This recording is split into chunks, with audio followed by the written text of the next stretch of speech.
Bienvenue à toi dans ce premier épisode du podcast d'Astu Coach, c'est Déborah. Si tu ne me connais pas encore, je suis coach parentale et enseignante et j'accompagne les parents d'enfants atypiques à mieux vivre leur quotidien et l'école. Aujourd'hui, nous allons parler de motivation. Comment motiver son enfant à apprendre ?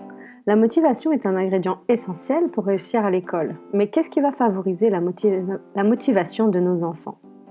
Je crois d'abord que nous sommes les premiers exemples pour nos enfants. Si nous-mêmes nous montrons de l'intérêt à aller au travail, eh bien nos enfants s'identifieront et seront plus motivés à partir à l'école. Apprendre devrait toujours être un plaisir.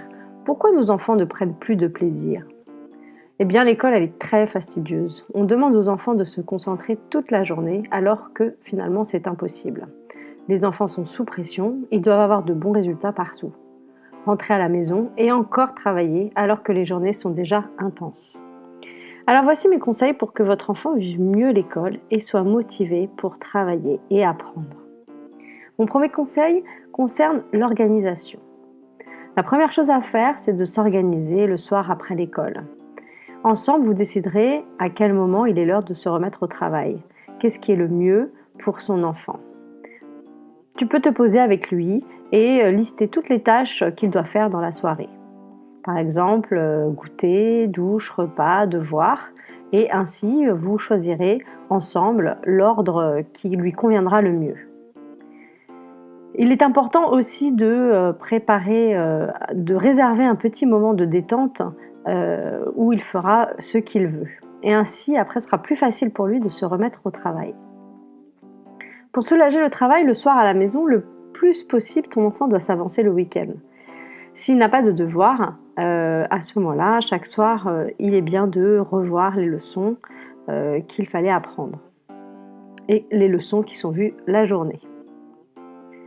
Mon deuxième conseil, c'est en tant que parent, il est important de s'intéresser à la scolarité. Mais pas seulement quand ton enfant rencontre des difficultés. Il m'est arrivé par exemple d'avoir un élève qui était brillant, mais d'un seul coup, il était complètement démotivé et du coup, les résultats s'en ressentaient. J'ai demandé un rendez-vous aux parents et là, je découvre qu'avec le grand frère, c'est compliqué à l'école et que finalement, toute l'attention se porte sur lui. Tu l'auras compris, s'intéresser à la scolarité de ton enfant va lui permettre de garder la motivation. Mon troisième conseil, ce serait de créer du lien avec ton enfant. Là encore, je vais te raconter une petite anecdote. Je me souviens un jour, une élève de CE1 qui était brillante, son papa vient me voir en rendez-vous et me demande ce qu'il peut lui donner comme travail à faire à la maison pour qu'elle s'améliore encore.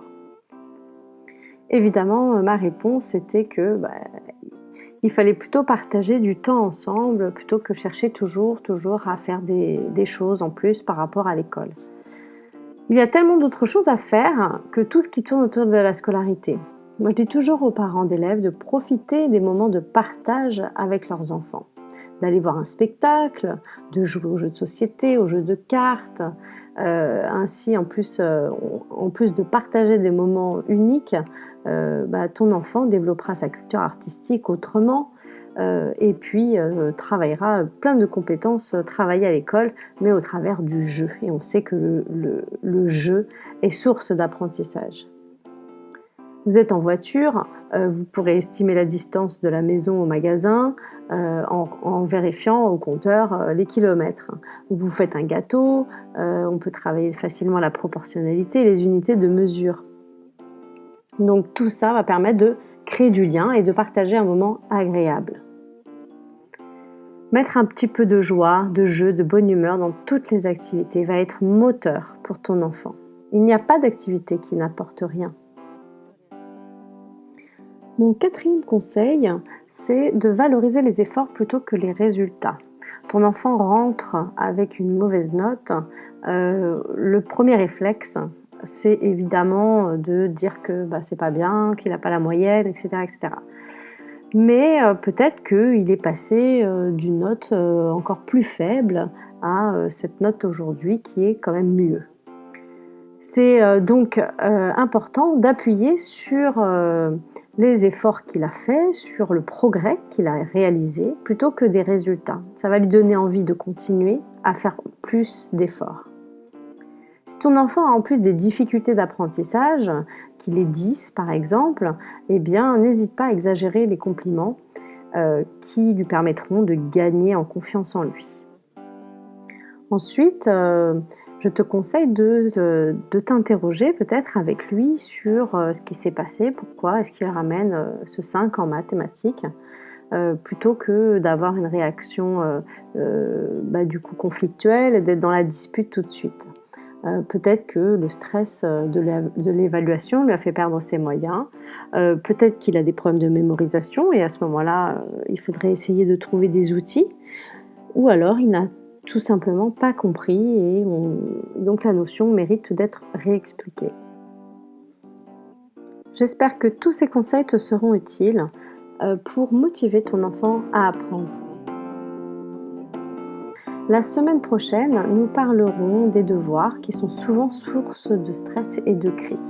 Comment aider son enfant à faire ses devoirs? Vous pouvez me retrouver sur Facebook, Instagram et bien sûr sur mon site astucoach.com pour retrouver l'ensemble des articles et des podcasts. À très bientôt!